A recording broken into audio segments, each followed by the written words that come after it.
एक टॉपिक छोड़ा था, वो बिल्कुल लास्ट में करेंगे, ठीक है।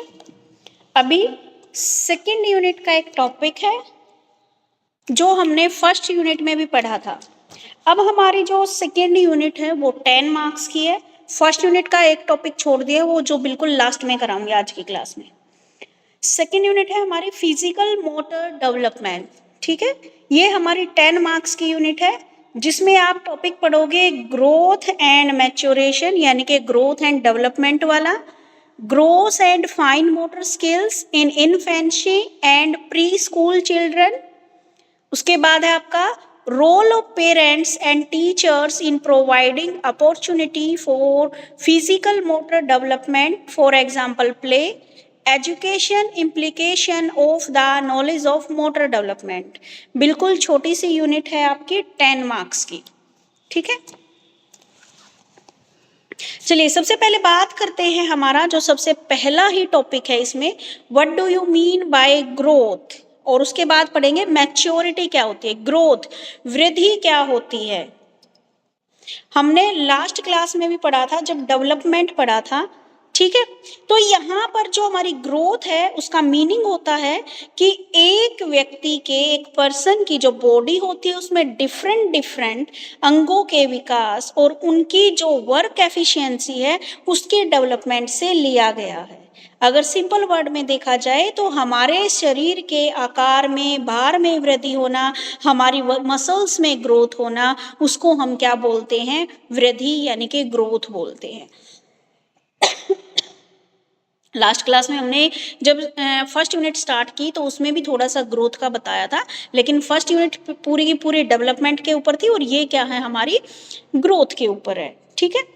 तो ग्रोथ का मीनिंग यहाँ पे क्या लिया गया है, वृद्धि से क्या अभिप्राय है कि व्यक्ति के शरीर के जितने भी अंग हैं उनके डेवलपमेंट से लिया गया, ठीक है। यानी कि हमारे शरीर के आकार में, भार में वृद्धि होती है, हमारी मांसपेशियों में वृद्धि होती है, तो वो क्या कहलाती है, हमारी वृद्धि कहलाती है, ठीक है। According to एच.वी. मेरिट, इसके according growth and development is the first, पहला प्रमाण मानव के आकार में परिवर्तन लाता है, और दूसरा हमारी सेल से मिलने वाली कोशिकाओं वाला मानव पैदा होता है। तीसरा प्रमाण है मनुष्य की हड्डियों में चेंजेस लाना। चौथा है हमारी आंत और अंगों के क्षेत्र में। अगर देखा जाए तो इसने ये बोला है, जो एच.वी. मेरिडिथ है वो बोलते हैं कि ग्रोथ का पहला अगर हमें रिजल्ट देखना है तो सबसे पहले हमारा जो आकार है, जो हमारा स्ट्रक्चर है, ठीक है, उसमें डिफरेंस आता है। दूसरा बताया गया है इसने कि जो हमारी सेल्स होती हैं, जो मसल्स होती हैं, उनकी ग्रोथ होती है। तीसरा इन्होंने बताया है कि मनुष्य की जो भी हड्डियां हैं हमारी, उसमें चेंजेस आता है। तो ये सारी चीजें इसने क्या बताई है, ग्रोथ के बारे में बताया है। अंडरस्टैंड, ग्रोथ क्या होती है, बता दीजिए कोई भी एक बच्चा। ग्रोथ होती है का मतलब होता है हमारे शरीर के भार में वृद्धि होना, या फिर जो हमारे शरीर के जो अंग होते हैं उनके अंदर वृद्धि होना। हाँ जी। अब इसमें बताया गया है कि इसमें की क्या क्या विशेषताएं होती हैं वृद्धि की, बताइए।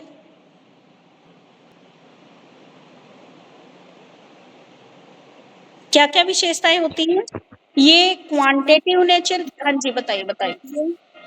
मैम ग्रोथ होती है, और ग्रोथ से हमारा वेट और साइज भी बढ़ता है।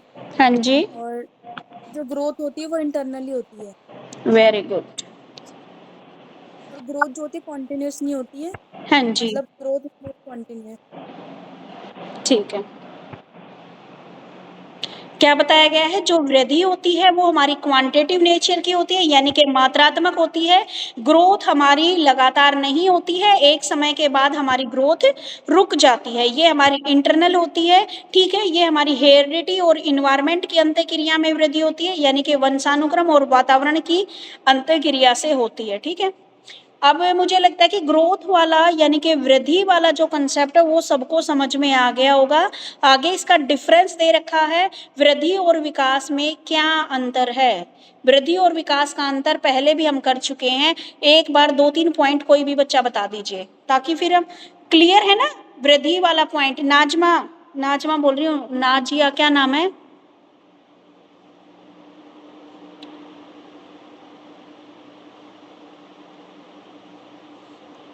चलिए बेटा, कोई भी बच्चा बता दीजिए ग्रोथ और डेवलपमेंट में क्या डिफरेंस है। मैम ग्रोथ होती है वो मात्रात्मक या परिमाणात्मक परिवर्तन में होती है, और जो डेवलपमेंट होती है वो परिणात्मक के साथ साथ गुणात्मक परिवर्तन में भी होती है।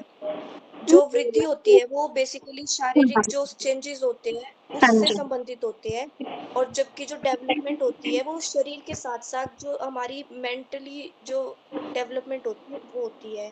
और जो वृद्धि होता है हम उसका मापन एक तरीके से मेजर कर सकते हैं, पर हम डेवलपमेंट को मेजर नहीं कर सकते, उसका मेजर करना कठिन है। हाँ जी। और जो वृद्धि होती है मैम वो उसका मतलब हमें दिख जाता है कि वो कैसे चेंज होती है, हम एक तरीके से हम वृद्धि को देख सकते हैं, और जो डेवलपमेंट होती है हम उसको नहीं देख सकते क्योंकि वो इंटरनली होती है।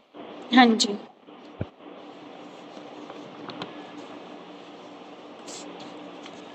अब मुझे नहीं लगता कि मुझे ग्रोथ और डेवलपमेंट का टॉपिक और ज़्यादा।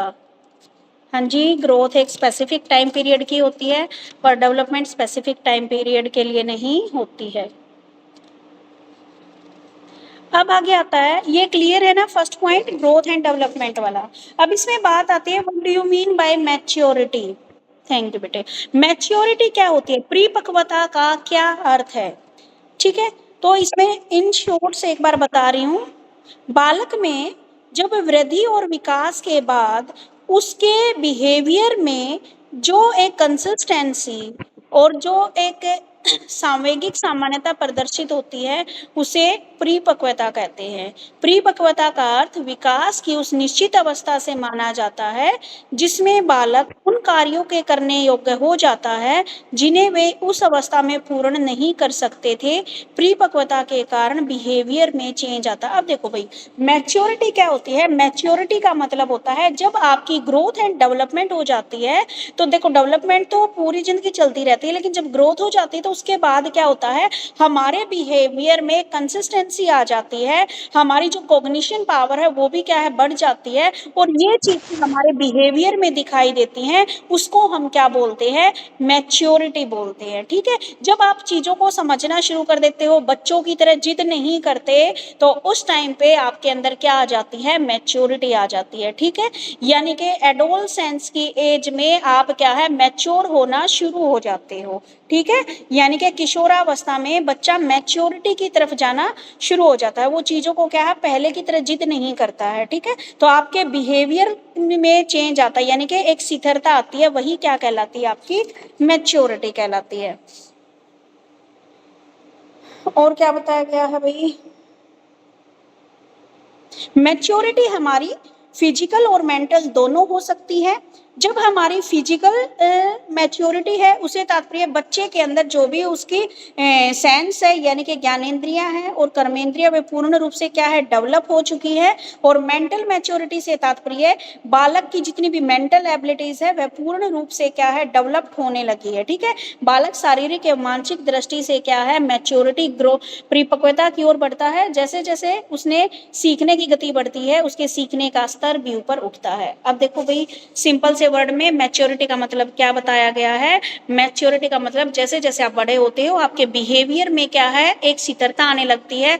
अब देखो, अब आप थोड़े से बड़े हो जाते हो, छोटे बच्चे शोर शराबा करते हैं तो आपको पसंद नहीं आता, आप उनको डांटते हो। ठीक है, तो आप मैच्योरिटी की तरफ जा रहे हो, बच्चों की तरफ जिद नहीं कर रहे हो, मैच्योरिटी की तरफ जा रहे हो। तो आपके बिहेवियर में एक जो स्थिरता आना, वो क्या है, आपकी मैच्योरिटी है। और परिपक्वता यानी कि मैच्योरिटी दो तरह की होती है, एक तो है आपकी फिजिकल मैच्योरिटी और दूसरी है मेंटल मैच्योरिटी। फिजिकल मैच्योरिटी जब आपका शरीर क्या है, पूरी तरह से सारी जो भी आपकी सेंस ऑर्गन है सभी डेवलप हो गए हैं, सारे क्या है, आप जैसे किशोरावस्था में, एडोलसेंस में आपके अंदर मैच्योरिटी कंप्लीट हो जाती है। ठीक है, यानी कि आपके जितने भी ऑर्गन्स है, जैसे आपकी आवाज में चेंज आना, सब कुछ क्या है, हो चुका होता है। तो ये होती है शारीरिक मैच्योरिटी, यानी कि जब बच्चे के शरीर में ज्ञानेंद्रिय कर्मेंद्रिय पूर्ण रूप से डेवलप हो जाती है तो उसको बोलते हैं हम फिजिकल मैच्योरिटी। और मेंटल मैच्योरिटी से विपरीत जब बच्चे की जो इंटेलेक्चुअल लेवल है वो बिल्कुल बड़ों की तरह क्या है, समझना शुरू कर देता है, सिचुएशन के अकॉर्डिंग बिहेवियर करना शुरू कर देता है, तो वो हमारी क्या कहलाती है, मेंटल मैच्योरिटी कहलाती है। ठीक है, लगभग 18 वर्ष तक, यानी कि आपकी 18 ईयर्स तक ऑलमोस्ट सब बच्चों में मैच्योरिटी लेवल क्या है, कंप्लीट हो जाता है। अब इसका क्या है, मैच्योरिटी लेवल का हमारा एजुकेशन में क्या इंपॉर्टेंस है, क्या इंपॉर्टेंस है भाई। मैच्योरिटी के कारण जो लर्नर होता है वह बातों को अच्छी तरह से समझना सीख जाता है। अब आप लोग मैच्योर हो चुके हो, मुझे एक एक चीजें ऐसे बोर्ड पे या ऐसे करके दिखाने की जरूरत नहीं है। मैं जो कंसेप्ट बता रही हूँ आप इजीली उसको क्या है अंडरस्टैंड कर पा रहे हो, ठीक है। तो इसका मतलब क्या है, जो मैच्योरिटी है उसके कारण लर्नर जो सीखने वाला है, जैसे आप लोग क्या हो, लर्नर हो, ठीक है। तो आप सीख रहे हो तो आप चीजों को और अच्छे तरीके से सीख जाते हो, मतलब बहुत जल्दी। अब आपको क्या है रट्टा लगाने की जरूरत नहीं है, आप चीजों को एक बार पढ़ते हो समझते हो तो आपको क्या वो चीज लर्न हो जाती है। तो ये क्या बताती है कि आप मैच्योर हो गए हो, ठीक है। अब आप क्या है पढ़ाई को बोझ मानकर नहीं कर रहे, ठीक है। अब आप पढ़ाई को अंडरस्टैंडिंग लेवल में कर रहे हो, ठीक है। अब मैच्योरिटी के कारण आपको क्या है अपनी एजुकेशन के उस चुनने का प्रयास जिसके माध्यम से जीवन में आगे बढ़ना है। अब मैच्योरिटी होने के बाद आप उस कोर्स को या उस स्ट्रीम को चुनते हो जो इन फ्यूचर आपको आगे लेके जाएगा और जिसके जरिए ही क्या है आप अपने जीवन में आगे बढ़ोगे। अब इसमें क्या है, लर्नर एजुकेशन प्राप्ति के मार्ग में भटकाव की स्थिति में नहीं होता यहाँ पर, इससे टीचर्स के समय और पावर की बचत होती है और मैच्योरिटी का शैक्षणिक महत्व कंप्लीट हो जाता है। भाई देखो एजुकेशन इम्प्लीकेशंस क्या क्या बताए हैं मैच्योरिटी के। एक तो आप इजीली चीजों को समझना शुरू कर देते हो, दूसरा टीचर की इसमें हेल्प हो जाती है। जैसे मैं आपको बोल देती हूँ कि भाई आपको ना प्रेजेंटेशन देनी है तो आप इस लेवल पे हो कि आप कंसेप्ट को समझ के उसको क्लास में आप समझा सकते हो, ठीक है। तीसरी बात क्या बताई गई है कि आप मैच्योर होने के बाद पढ़ाई को बोझ मानकर नहीं कर रहे, आप अपनी इच्छा से पढ़ रहे हो, ठीक है। अब जिसको नहीं पढ़ना वो तो आफ्टर +2 पढ़ाई छोड़ देता है, ठीक है। अब यहाँ पर और बात क्या बताई गई है, इसने लास्ट बात इसने बताई है कि अब यहाँ पर आप इतने मैच्योर हो गए हो कि आप अपने जीवन का रास्ता खुद चुनते हो कि मुझे किस स्ट्रीम में जाना है, कौन सा कोर्स मेरे लिए बेटर रहेगा, ठीक है। समझ में आ गया कंसेप्ट? Yes ma'am. ठीक है। अब उसके बाद इसका ये जो मैंने एक छोटा है फर्स्ट यूनिट का लास्ट वाला पॉइंट, वो एक बच्ची प्रीति है क्या क्लास में, यस मैम। वो आज इसके ऊपर प्रेजेंटेशन देगी, ठीक है। मैं थोड़ा सा और पढ़ा दूं बीच में, इसको टाइम करके लाए हो बेटा प्रिपेयर? यस मैम प्रिपेयर है। ठीक है बेटे। अब देखो अभी कर रहे हैं हमारा फर्स्ट वाला टॉपिक ग्रोथ और मैच्योरेशन वाला, सबको समझ में आ गया है।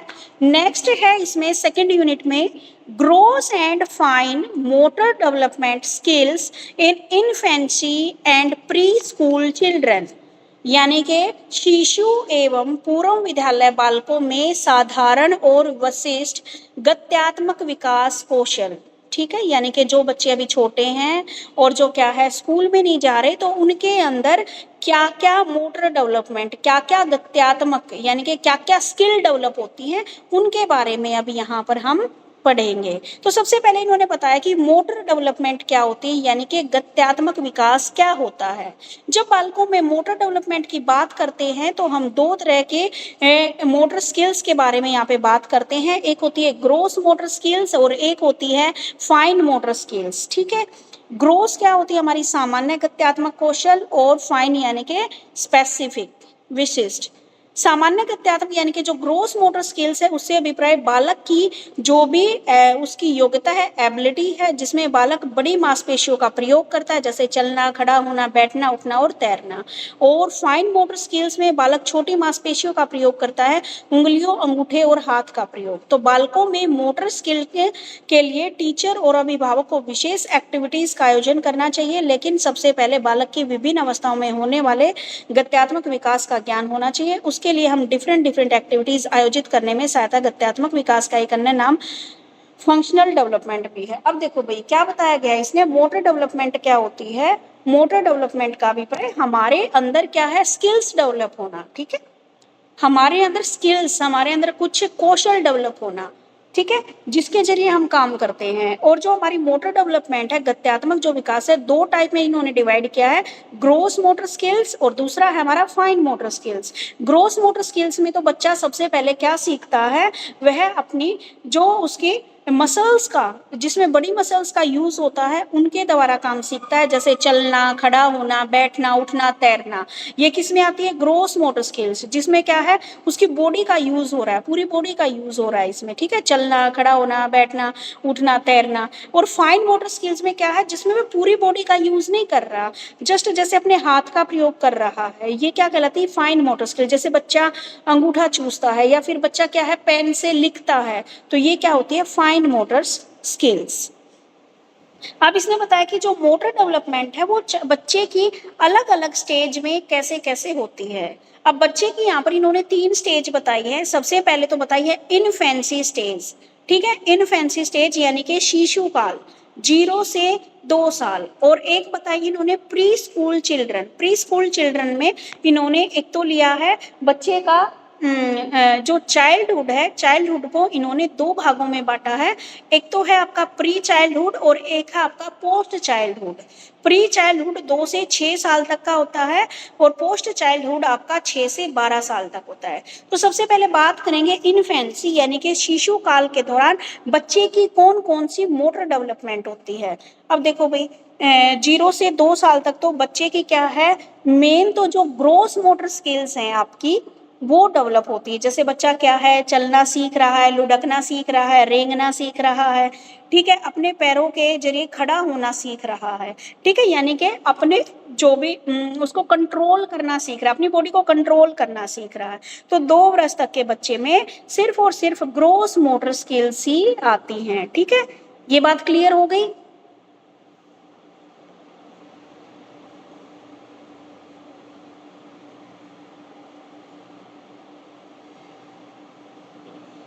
उसके बाद आती है आपकी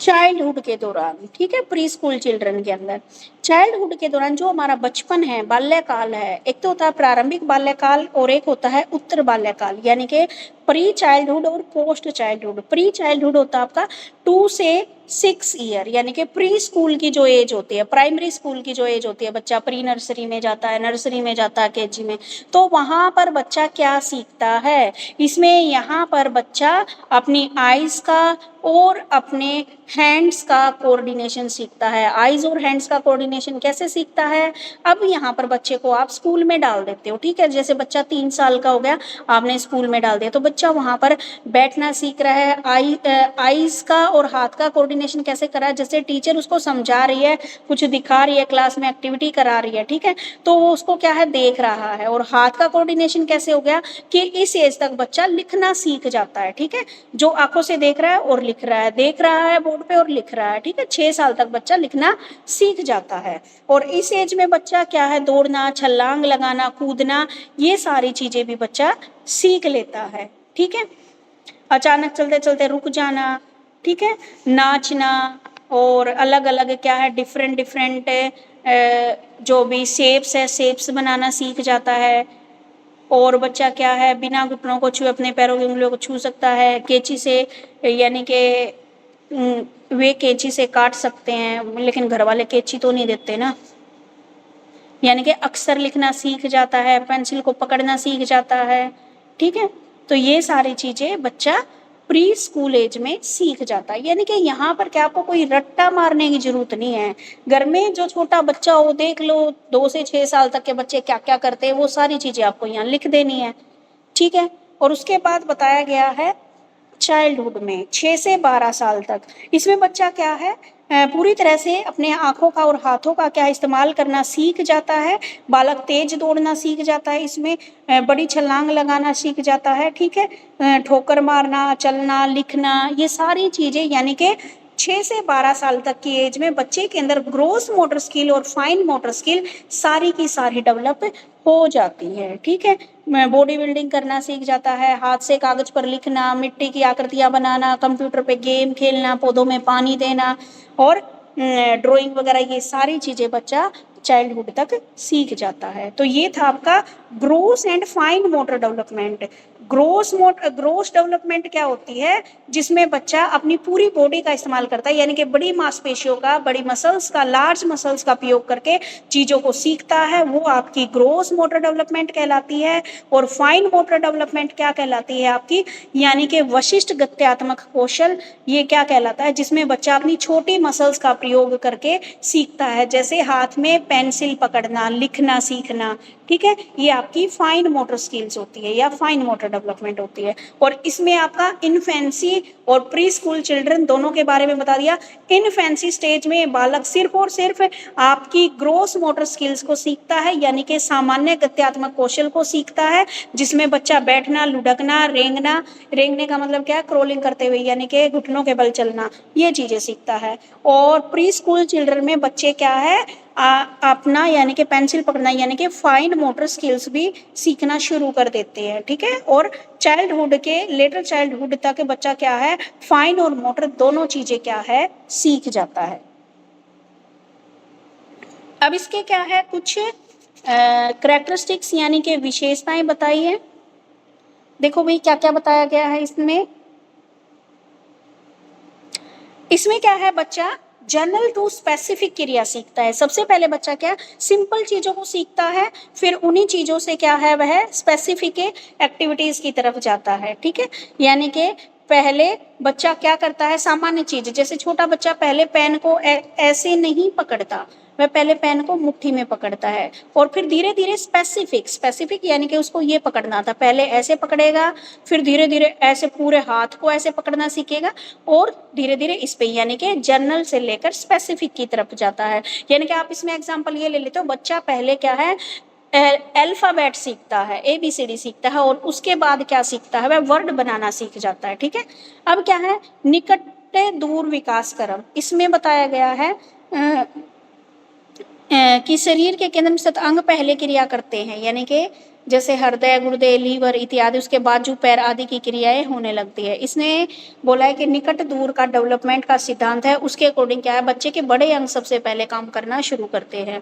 उसके बाद तीसरा पॉइंट बताया है इंडिविजुअल डिफरेंस, हर व्यक्ति की अपनी अपनी पर्सनैलिटी होती है, डिफरेंट डिफरेंट इन्वायरमेंट में रहता है, और उनकी जो फिजिकल जो एफिशिएंसी होती है वो भी डिफरेंट डिफरेंट होती है।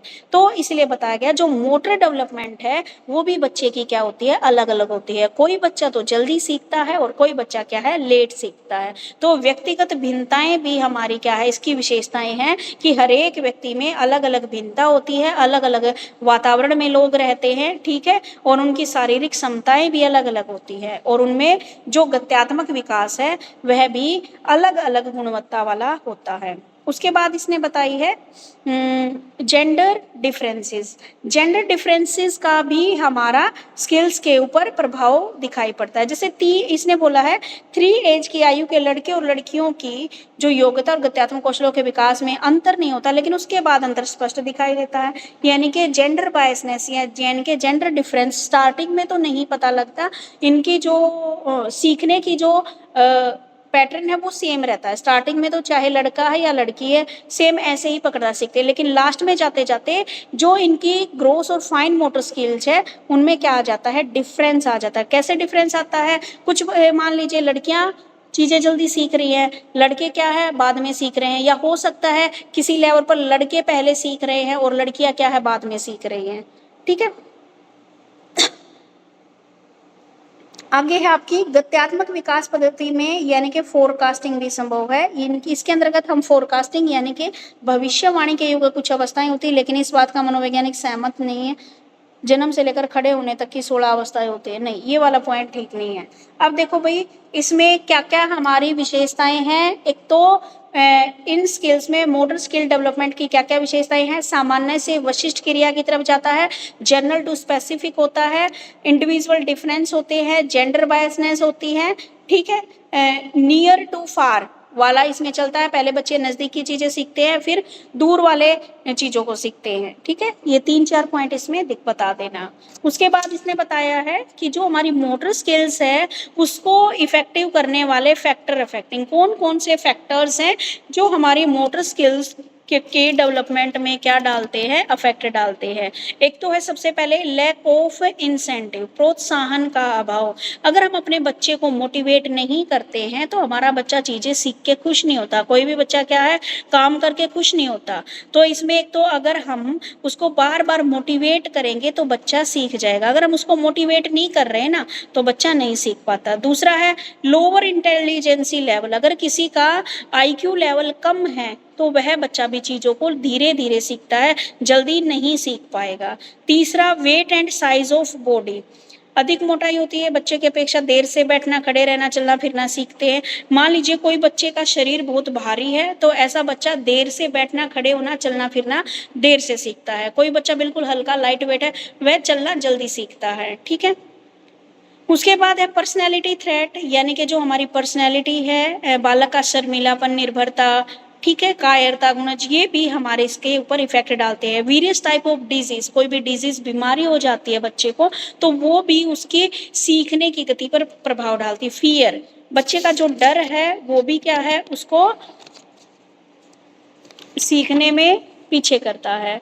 उसके बाद lack of control of muscles and lack of nutrition, ये सारी चीजें क्या है, हमारी डेवलपमेंट पर प्रभाव डालती है। एक तो प्रोत्साहन की कमी यानी कि मोटिवेशन की कमी, लैक ऑफ मोटिवेशन। अगर किसी का IQ लेवल कम है तो ये भी इफेक्ट डालता है, बच्चा लेट से सीखता है। Weight and size of body, personality traits, disease भी इफेक्ट डालती हैं, हमारा फियर भी। और क्या है हमारा लैक ऑफ न्यूट्रिशन। अगर हम न्यूट्रिशन अच्छा नहीं मिल रहा है तो बच्चे की ग्रोथ नहीं होगी, ग्रोथ नहीं होगी तो जो इसकी जो डेवलपमेंट है ग्रोस मोटर और फाइन मोटर स्किल्स की वो भी नहीं हो पाएगी। ठीक है। अंडरस्टैंड एवरीवन ये वाला topic, gross and fine motor development skills. शिशु और पूर्व विद्यालय बालकों में साधारण और विशिष्ट गत्यात्मक विकास कौशल। आपको पता हो ना ये जो वर्ड है ना इंग्लिश में ही जी हैं आपके और हिंदी में डिफिकल्ट है। तो हिंदी मीडियम वाले जो मेन पॉइंट है ना बेटा उसको इंग्लिश में करने की कोशिश करो, क्योंकि आप टीचर बनने वाले हो। आपकी क्लास में दोनों तरह के स्टूडेंट आपको मिलेंगे, हिंदी मीडियम भी और इंग्लिश मीडियम भी। अगर मान लो गवर्नमेंट जॉब लग गई तो चलो फिर भी ठीक है, हिंदी मीडियम वाले मिल जाएंगे। अगर गवर्नमेंट जॉब नहीं लगी, आप प्राइवेट स्कूल में पढ़ा रहे हो तो वहाँ पे तो आपको सारा इंग्लिश मीडियम वाले बच्चों को ही पढ़ाना है। तो थोड़ी थोड़ी कोशिश करो कि जो मेन पॉइंट का नाम है वो आप पहचान सको। ठीक है।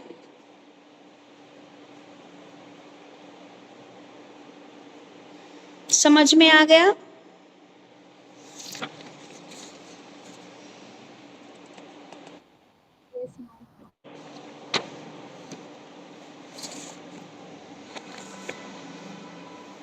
ठीक है। उसके बाद नेक्स्ट जो टॉपिक है इसमें role of parents and teacher. Teachers का और पेरेंट्स का क्या रोल है हमारे बच्चे की मोटर डेवलपमेंट में, उसका एग्जाम्पल हमें बताना है। लेकिन उससे पहले जो एक टॉपिक छोड़ दिया था मैंने वो करा दूं बीच में।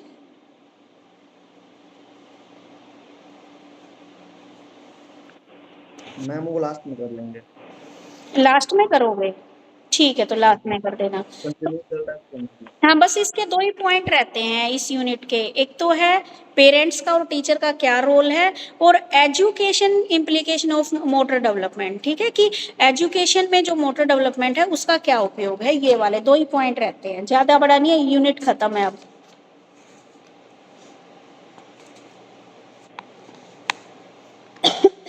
अब देखो role of parent and teacher providing opportunity for physical motor development, for example play activity etcetera. शारीरिक व गत्यात्मक विकास के अवसर उपलब्ध कराने में अभिभावकों एवं अध्यापकों की क्या भूमिका है। ठीक है। अब देखते हैं भाई क्या क्या भूमिका है। मैम पीछे एक छूट गया, व्हाट इज स्किल। क्या? पीछे छूट गया है, कौशल क्या है, बालकों में कौशल सुधार की मुख्य विधियों का वर्णन कीजिए। कौशल, चल ठीक है पढ़ एक बार कौशल क्या है, फिर मैं एक्सप्लेन कर दूंगी इसको। Okay ma'am.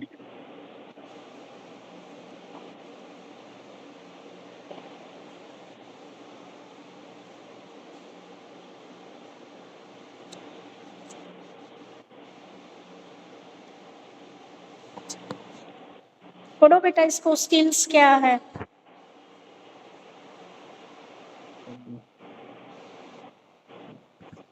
कौशल किसी कार्य को विशेष दक्षता एवं सहजता के साथ पूरा करने के तरीके को कौशल कहा जाता है। जैसे टाइप करना, कार चलाना, फोटो खींचना, सिलाई करना, निशान लगाना अथवा विशेष दक्षता के साथ किया गया कोई भी कार्य कौशल के अंतर्गत आता है। शैक्षिक शब्दकोश के अनुसार कौशल मानसिक या शारीरिक क्रियाओं की क्रमबद्ध और संवित प्रणाली होती है।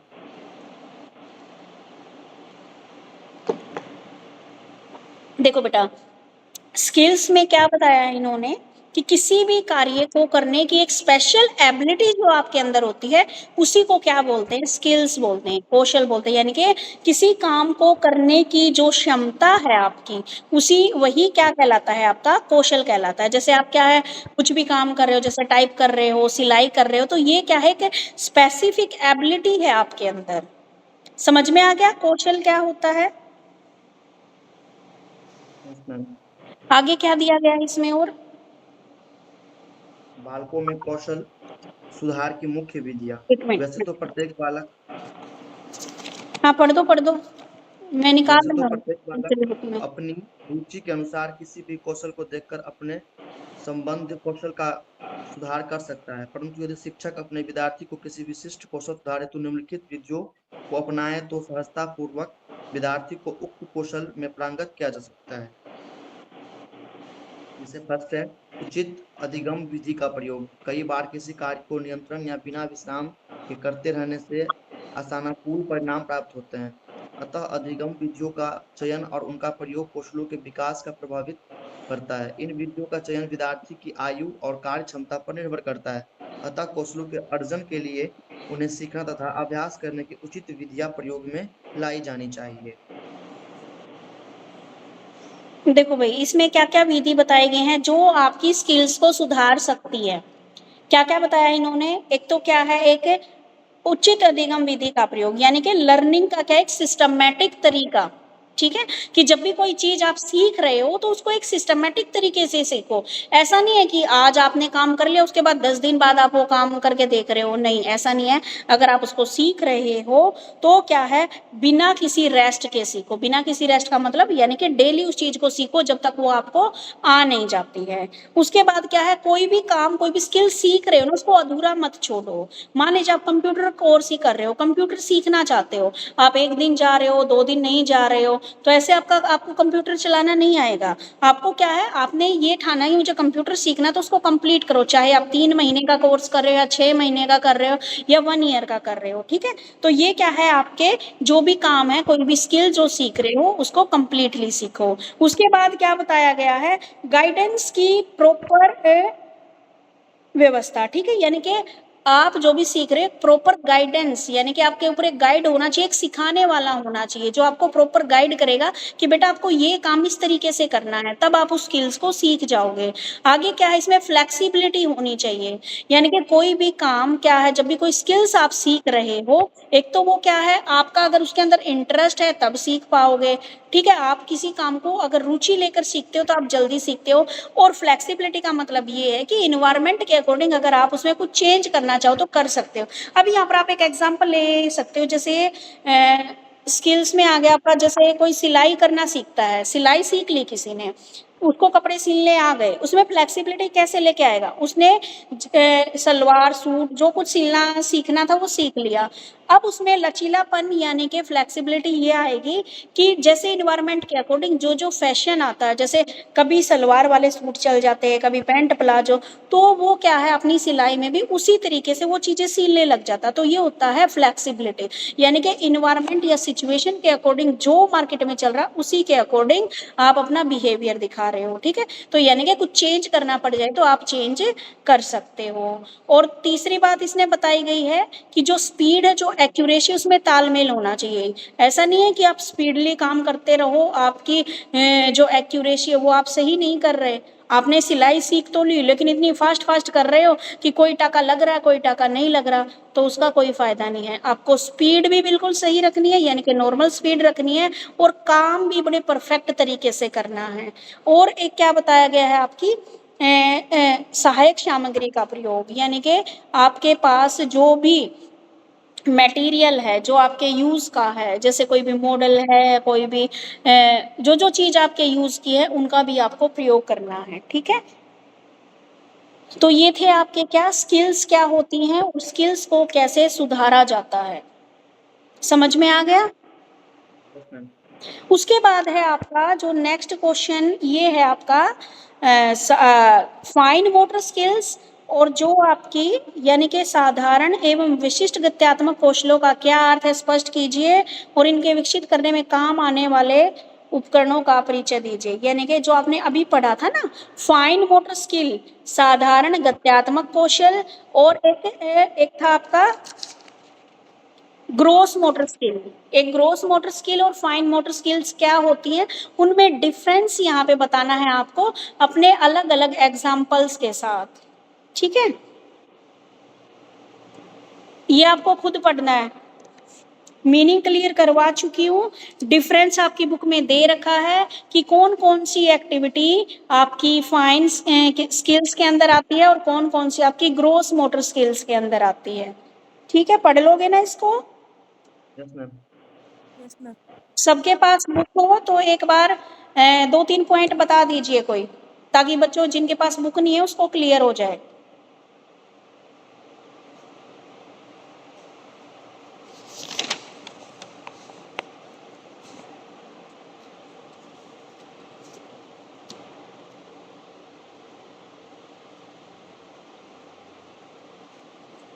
उमा शंकर एक बार बता दो बेटा, 2-3 एग्जाम्पल बता दो।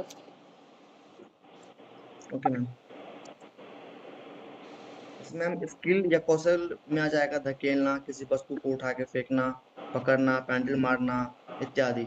ये और होता है उपकरण में बेटा, ये है आपका ग्रोस मोटर स्किल्स के एग्जाम्पल, जिसको आप हिंदी में साधारण क्रियात्मक कौशल बोलते हो। ठीक है, ग्रोस मोटर स्किल जिसमें आपकी बड़ी मांसपेशियों का प्रयोग होता है। इसमें आपका क्या आ गया, किसी चीज को धक्का मार रहे हो, यानी कि सारे पूरी बॉडी का यूज इसमें कर रहे हो आप। ठीक है, जंप कर रहे हो आप, झूला झूल रहे हो आप स्लाइडिंग पे खेल रहे हो। ठीक है, आप चल रहे हो, आगे पीछे दौड़ना, कोई भी गेम खेलना, ठीक है, बॉल फेंक रहे हो, ये सारी चीजें किस में आ गई आपके, किसके एग्जाम्पल हैं ये आपके ग्रोस मोटर स्किल्स के। यहाँ पर ना तुम वो मत कर जाना कि कहीं कंफ्यूज हो कि इसमें दे रखा आपका स्किल और उपकरण दे रखे हैं। ठीक है, तो इनमें ना आप कंफ्यूज मत होना। फर्स्ट वाला पार्ट है आपका ग्रोस मोटर स्किल्स का एग्जाम्पल, और सेकंड वाला है आपका फाइन मोटर स्किल्स के एग्जाम्पल। फाइन मोटर स्किल्स में क्या क्या आ गई आपकी, आप पेंटिंग करना सीख रहे हो, आप फिंगर पेंटिंग कर रहे हो, आप वेजिटेबल पेंटिंग कर रहे हो, क्ले मॉडलिंग कर रहे हो। ठीक है, धागे से मोती बिनना, इसमें क्या कर रहा है आपकी फाइन, जैसे आपके हाथों का प्रयोग हो रहा है। ठीक है, पूरी बॉडी का प्रयोग नहीं हो रहा, आप बैठ के धागे में मोती पिरो रहे हो। ठीक है, उसके बाद क्या है, आप जूतों के लेसेस बांध रहे हो। ठीक है, रिबन, धागा, सुई, ये सारी चीजें आप यूज कर रहे हो। तो ये था आपका फाइन मोटर स्किल्स और आपकी जो ग्रोस मोटर स्किल्स है उसके एग्जाम्पल। आ गया समझ में। Yes ma'am. ठीक है, अब जो role of parent and teacher providing opportunity है, 2 टॉपिक रह गए हैं। ये 2 टॉपिक आपके मैं एक एक बच्चे को डिस्ट्रीब्यूट करूंगी। अब मेरे पास उमा शंकर ने भी अपनी प्रेजेंटेशन दे दी और दिव्या ने भी। अब बताइए कौन देगा कल इन 2 टॉपिक के ऊपर। एक तो टॉपिक है पेरेंट्स और टीचर का क्या रोल है बच्चे की इन मोटर स्किल्स को डेवलप करने में, और दूसरा टॉपिक है कि एजुकेशन में एजुकेशन का क्या महत्व है इन स्किल्स को डेवलप करने में। 2 ही टॉपिक बच गए हैं। मैम मैं कर लूंगी। खुशी कौन से टॉपिक पे करोगे बेटे? रोल ऑफ पेरेंट्स वाला, क्या रोल? टीचर और पेरेंट्स वाला। ओके, पेरेंट्स और टीचर वाला। और दूसरा बताइए, यस मैम। मैं कर दूंगा। नाम बोलो बेटे। उमा शंकर बोल रहा उमा शंकर के अलावा बोलो, सबका नंबर आना चाहिए बेटे। मैम मैं कर दूंगी। क्या नाम है? स्वाति प्रिया। एक मिनट, मेरे को ना यहाँ दिख नहीं रहा कौन सा बच्चा बोल रहा है। ठीक है बेटे, तो ये 2 टॉपिक रह गए हैं आपका। और उमा शंकर, आप भी प्रिपरेशन करके आना, बीच में आपसे भी मैं पूछ सकती हूँ। Okay ma'am. पता है, काम देने के बावजूद ना आप उस चीज को करते हो, नहीं तो मैंने आज पढ़ाया, कल तुमने कॉपी नहीं उठाने घर जाके। वो बच्चों वाली बात बोल रही हूँ तुम्हें, हो तो तुम घर पे ही। मैम टॉपिक बता दीजिए। टॉपिक है, फर्स्ट वाला टॉपिक है बेटा, role of parents and teacher providing opportunity for physical motor development, for example play activity, शारीरिक व गत्यात्मक विकास के अवसर। आपके पास बुक नहीं है क्या बेटे? खुशी खुशी बोल रहा है, कौन सा बच्चा बोल रहा है? मैम मैं स्वाति बोल रही हूँ। हाँ, आपके पास बुक नहीं है स्वाति? No ma'am. हाँ, तो आप क्या करना, इस टॉपिक को किस पे, गूगल पे सर्च करके कर सकते हो, बस पॉइंट ही नोट डाउन करने और उन पॉइंट्स को समझाना है। हिंदी मीडियम से हो या इंग्लिश मीडियम से हो? English medium. हाँ, लिखो तो फिर, role of parents and teachers providing opportunities for physical motor development, for example play activities। कर लिया बेटा नोट डाउन? Yes ma'am. और जो दूसरा बच्चा है उसके पास है बुक?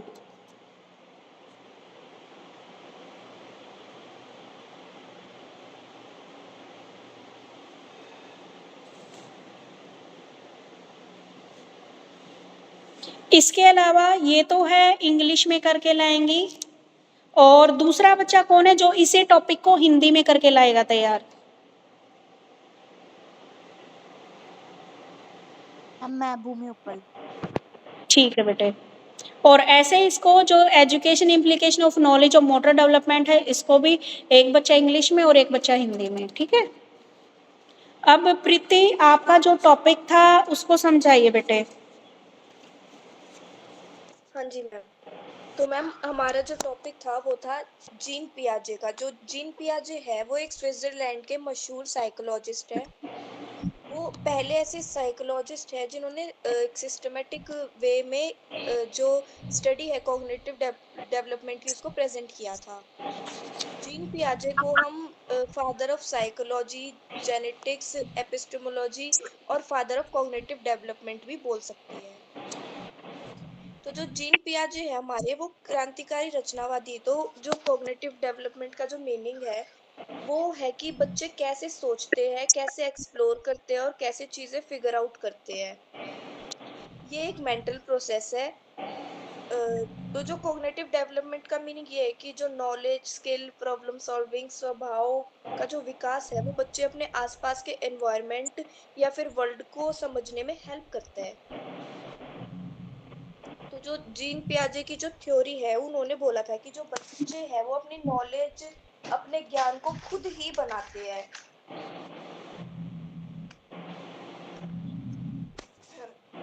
जीन पियाजे के जीन पियाजे के जो सिद्धांत, जीन पियाजे का जो सिद्धांत है उस कॉग्निटिव डेवलपमेंट, कॉग्निटिव का मतलब होता है कि समझना या फिर ज्ञान को संज्ञान बोलते हैं। मतलब कि जो ज्ञान होता है उसको समझना, उसको एक्सप्लोर करना। तो जो जीन पियाजे का जो कॉग्निटिव डेवलपमेंट का सिद्धांत है उसके अंदर एक चीज आती है, एडेप्टेशन। एडेप्टेशन का मतलब होता है कि नए ज्ञान को सीख लेना, मतलब उसको अडेप्ट कर लेना। एडेप्टेशन के अंदर हमारी दो चीजें आती है, एक आता है अकोमोडेशन यानी समायोजन, और एक आता है एसिमिलेशन यानी समावेशन। समायोजन का मतलब यानी अकोमोडेशन का मतलब होता है जो हमारा पुराना ज्ञान है, जो हमें पता है, उसके अंदर हम बदलाव कर रहे हैं। और जो एसिमिलेशन होता है, जो समावेशन होता है, उसका मतलब होता है कि हम अपने पुराने ज्ञान को यूज करते हैं किसी नई ज्ञान को अडेप्ट करने के लिए। जैसे फॉर एग्जांपल एकोमोडेशन का। जैसे एक बच्चा है, वो कहीं पे जा रहा है तो उसने एक कुत्ता देखा काले कलर का, तो वो अब यही सोचेगा कि सारे कुत्ते काले ही होते हैं। पर वो दोबारा मार्केट गया तो उसको एक कुत्ता दिखा सफेद कलर का, तो उसने अपने पुराने ज्ञान में एक नया ज्ञान और अडेप्ट कर लिया कि नहीं, जो कुत्ते होते हैं वो काले और सफेद रंग के दोनों होते हैं। फिर हमारा जो आता है, एक आता है स्कीमा और एक होता है स्कीम्स। जो स्कीमा होता है, जो हमारे जो मानसिक विचार है, उसको हम स्कीमा बोलते हैं। और जो स्कीम्स होते हैं वो विचारों के जो समूह होते हैं, वो उनसे काम करने से रिलेटेड होने चाहिए। मतलब एक तरीके से स्कीमा का स्ट्रक्चर को हम स्कीम्स कह सकते हैं। एक बार रुको प्रीति, मैं थोड़ा सा समझा देती हूँ बच्चों को, ठीक है। ठीक है, उसके बाद आगे आप एक्सप्लेन करना। देखो बेटा, यहाँ पर जो हमारा टॉपिक है जीन प्याजे का, जीन प्याजे का है, इसमें बताया गया आपका clinical method with reference to प्याजे। क्लिनिकल मेथड यानी कि नैदांतिक विधि क्या होती है। क्लिनिकल मेथड का मतलब होता है, जैसे आप देखो जब बीमार हो जाते हो तो आप किसके पास जाते हो, डॉक्टर के पास जाते हो, ठीक है, यानी कि उपचार विधि अपना क्या करवाते हो, ट्रीटमेंट करवाते हो। तो जब आप कोई प्रॉब्लम होती है तो उसी से रिलेटेड क्या आप अपना ट्रीटमेंट करवाते हैं, तो वो क्या कहलाता है आपका क्लिनिकली मेथड कहलाता है, ठीक है। तो ऐसे ही क्या है हमारा जो क्लिनिकली मेथड है, वो यहाँ पर जीन प्याजे ने क्या किया है, उसको डेवलपमेंट के रिगार्डिंग उसका उपचार करने की कोशिश की है, समझाने की कोशिश की है उसको, ठीक है। तो यहाँ पर इस टॉपिक को इसके साथ जोड़ते हुए सबसे पहले क्लिनिकली जो मेथड है उसका हमें क्या देना है, मीनिंग देना है कि नैदांतिक विधि क्या होती है। कि मान लीजिए कोई बीमार हो जाता है तो उसको जब हम डॉक्टर के पास लेके जाते हैं, उसका उपचार करवाते हैं, तो उसी को हम क्या बोलते हैं, हम नैदांतिक विधि बोलते हैं। और यहाँ पर जो नैदांतिक विधि है प्याजे ने डेवलपमेंट के संदर्भ में दी है, तो उन्होंने समझाने की कोशिश की है कि किस प्रकार हमारी डेवलपमेंट होती है। तो उसके लिए क्या है, जीन प्याजे ने क्या है, एक थ्योरी डिफाइन की है जिसको बोला गया है cognitive development theory. Stage theory भी इसको बोल सकते हैं, खाली डेवलपमेंट थ्योरी भी इसको बोल सकते हैं, ठीक है। जीन प्याजे क्या है, स्विट्जरलैंड के क्या थे, एक मशहूर वैज्ञानिक थे। उन्होंने, जस्ट अ मिनट बेटे,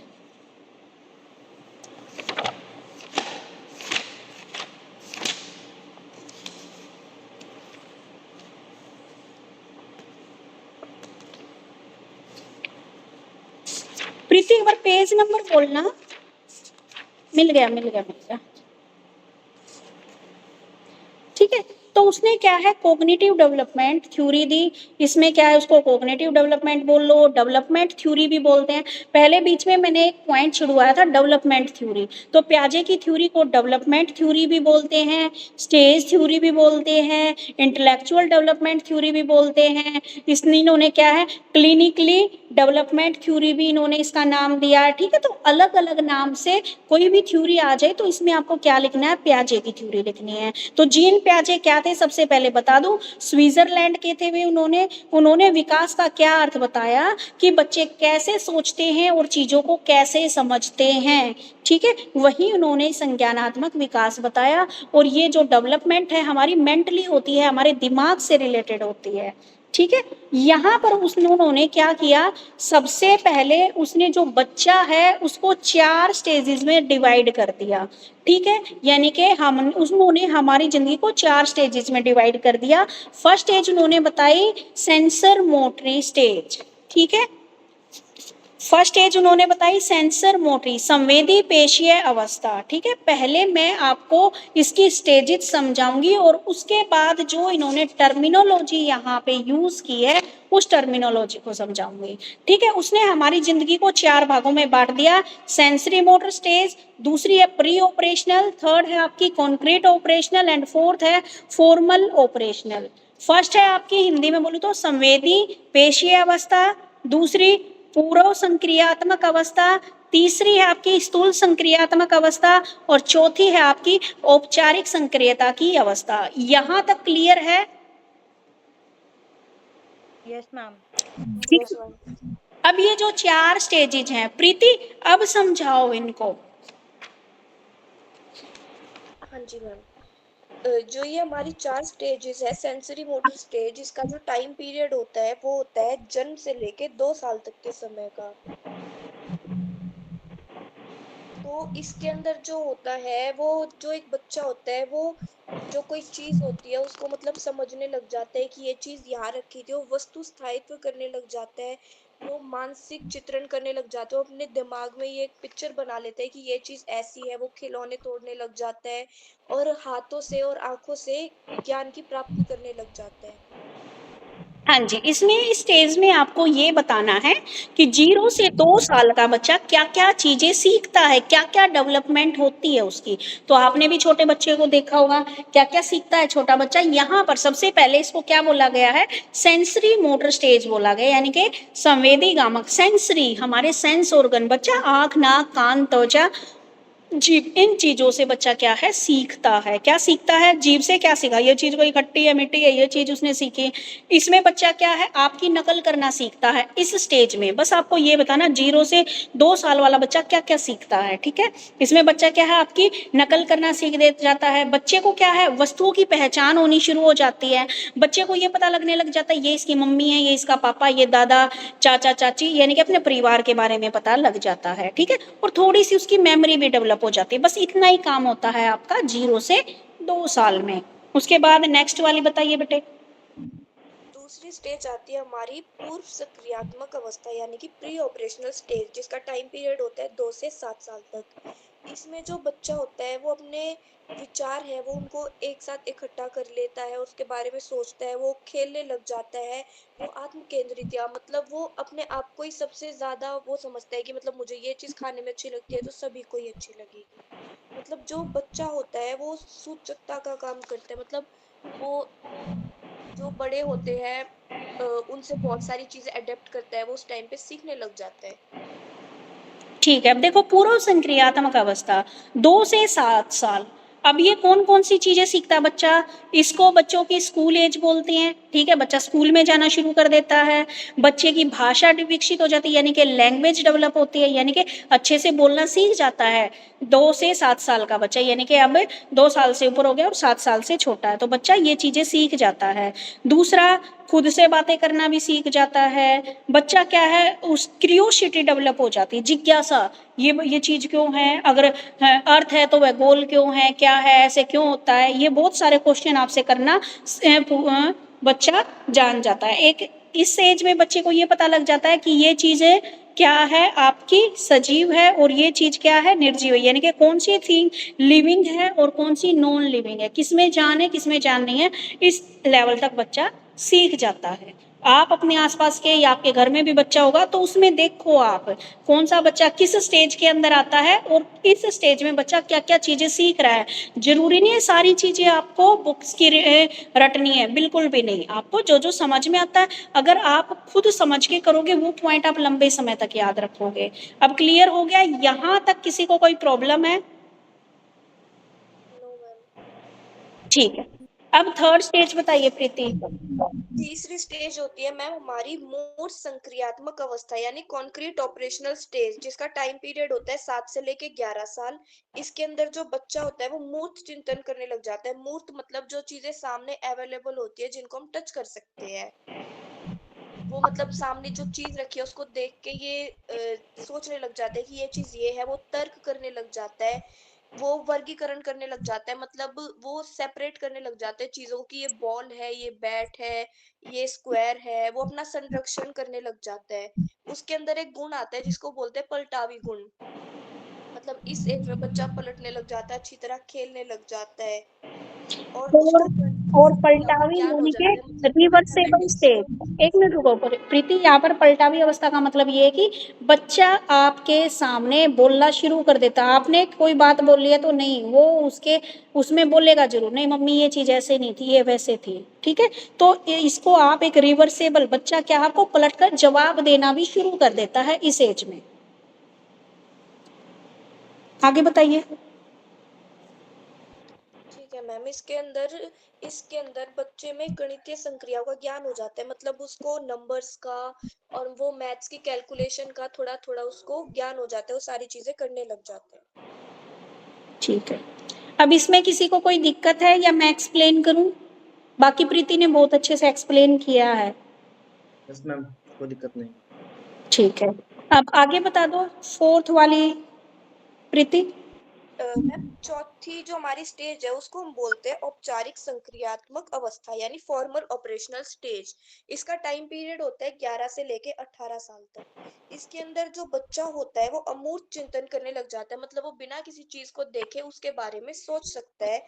वो काल्पनिक चिंतन करने लग जाता है, वो अपने मन में ही विचार बना लेता है, वो सारी चीजें सोच सकता है। इस एज में, इस एज के अंदर उसके अंदर मैच्योरिटी आ जाती है, परिपक्वता आ जाती है हाँ जी, और वो कथनात्मक चिंतन करने लग जाता है, मतलब वो सबकी बातें समझ सकता है, वो अपने दिमाग के अंदर पूरी एक स्टोरी बना सकता है।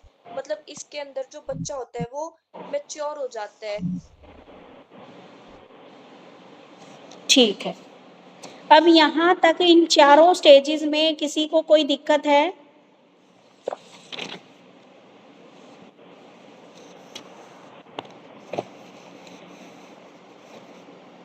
किसी को कोई दिक्कत है यहाँ तक? समझ में आ गया? अब आते हैं इसकी, बीच में मैंने टॉपिक स्किप करवा दिया था, प्याजे की मूलभूत अवधारणाएं, यानी कि कौन कौन से कंसेप्ट प्याजे ने इसके अंदर यूज किए हैं। ठीक है, प्याजे ने क्या है इसमें, एक तो ये बात करेंगे स्कीमा क्या होता है, स्कीमीज क्या होता है, अडेप्टेशन क्या होता है, ठीक है, और एसिमुलेशन क्या होता है। ठीक है, यानी कि समंजन, आत्मसातन। सबसे पहले बात आती है स्कीमा की, कुछ टर्मिनोलॉजी इसने यहाँ पर आपकी बुक में ओनली दो चीजों की इन्होंने बात कर रखी है आपकी बुक में, एक तो एसिमुलेशन यानी कि सामंजस्य स्थापित करना, और एक है आपका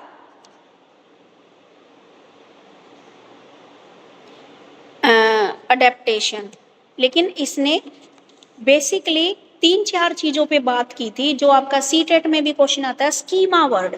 स्कीमा वर्ड का यहाँ पर इन्होंने बात की गई कि स्कीमा किसी भी वस्तु या घटना, सबसे पहले देखो प्याजे ने कुछ अवधारणाएं ली, एक तो स्कीमा, स्कीमेज, ठीक है, स्कीमा इंग्लिश में भी स्कीमा ही लिखा जाएगा और हिंदी में भी स्कीमा, स्कीमेज हिंदी में भी वही और इंग्लिश में भी वही। तीसरी बात ली इन्होंने अडेप्टेशन की, अनुकूलन की। एक बात ली इन्होंने एसिमुलेशन की, आत्मसातीकरण की। ठीक है, आत्मसातीकरण, ठीक है, देख लेना भाई ये पॉइंट। तो सबसे पहले बात आती है स्कीमा की, ये आप चाहो तो सुन के फिर लिख सकते हो। स्कीमा में इन्होंने बताया है, a schema is an organised unit of knowledge for a subject और इवेंट। किसी भी विषय या घटना के लिए ज्ञान की एक संगठित इकाई, यानी कि हम बोल सकते हैं कि बच्चा चीजों को देखकर पहचान सकता है। जब आप किसी चीज को देखकर पहचान सकते हो, जैसे ये क्या है, एक वाटर बॉटल है, ठीक है, एक वाटर बॉटल है, बच्चे ने इसको देखा और पहचान लिया, तो इट मीन्स ये क्या बोला जाएगा, स्कीमा। ठीक है, यानी कि बच्चे को चीजों की पहचान है, ठीक है, वो क्या कहलाता है, स्कीमा। और स्कीमीज क्या होता है, एक arranged pattern known as schemas. ठीक है, स्कीमा का एक अरेंज्ड पैटर्न को हम स्कीमीज कहते हैं, यानी कि जब एक पैटर्न के अकॉर्डिंग आप हर एक चीजें को पहचानना शुरू कर देते हैं तो वो स्कीमीज कहलाता है। तो क्या किसी को स्कीमा और स्कीमीज में समझ में आ रही है बातें या नहीं आ रही? ये थोड़ी सी डिफिकल्ट टर्मिनोलॉजी है यहाँ पे।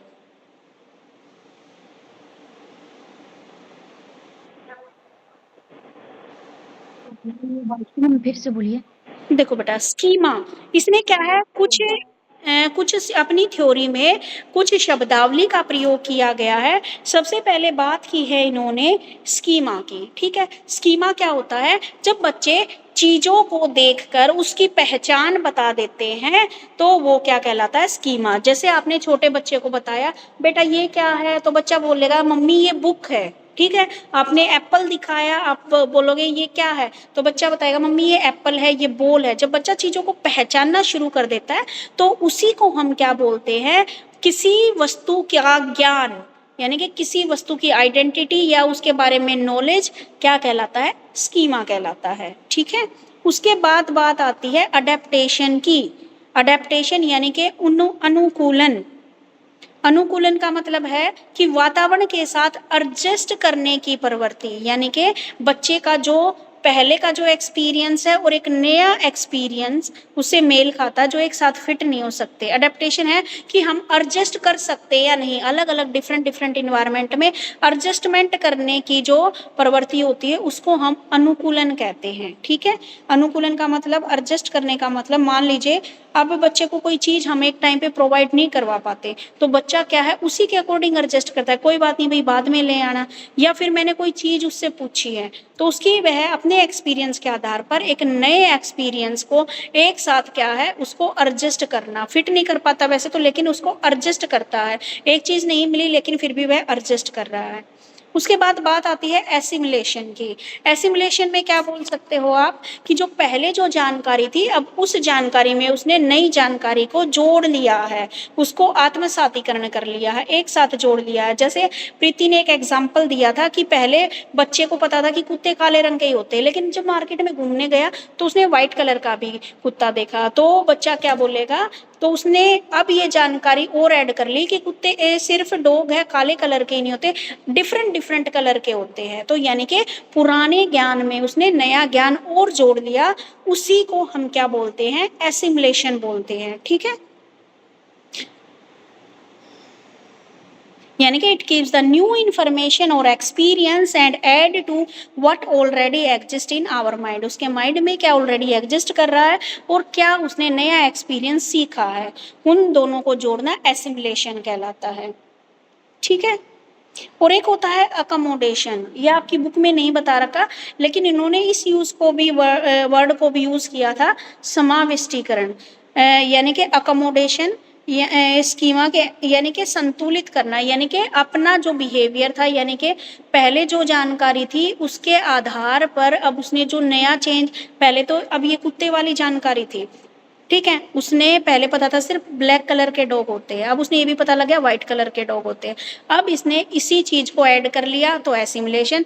जब वह क्या करता है अपनी मौजूद जानकारी में कुछ चेंजेज करता है, ठीक है, तो उसको बोलते हैं अकोमोडेशन। जैसे बच्चे को पहले पता था आसमान में जो उड़ते हैं वो सारे पक्षी होते हैं, लेकिन अब उसको नई बात पता लगी कि आसमान में एरोप्लेन भी उड़ते हैं, तो उसको अकोमोडेशन बोलते हैं। ठीक है, कि अपने एक्सपीरियंस के आधार पर अपने स्कीमाज में ही चेंज करना। ठीक है, तो इन टर्मिनोलॉजीज का इसने प्रयोग किया है जिसमें मेन आपको स्कीमा, अडेप्टेशन और एसिमुलेशन, इन तीन चीजों को यहाँ पे ध्यान में रखना है।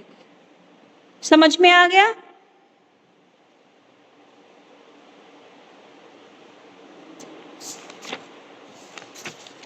ठीक है, फिर और कल आपका क्या है, फर्स्ट सेकंड यूनिट भी कंप्लीट हो जाएगी। 2 टॉपिक रहते हैं वो, उसके ऊपर आपको प्रेजेंटेशन तैयार करके लानी है। ठीक है, और अब आप लीव कर सकते हो क्योंकि मेरी कंटिन्यूसली क्या है 9:30 से 11 बजे तक सेकंड ईयर की क्लास होती है, फिर आपकी और जस्ट आपके बाद ही दूसरी क्लास होती है। ठीक है, तो बीच में मुझे भी 10 मिनट का ब्रेक चाहिए भाई। ठीक है, किसी को कोई प्रॉब्लम है तो पूछ सकते हो, अगर प्रॉब्लम नहीं है तो आप क्या है लीव कर सकते हो।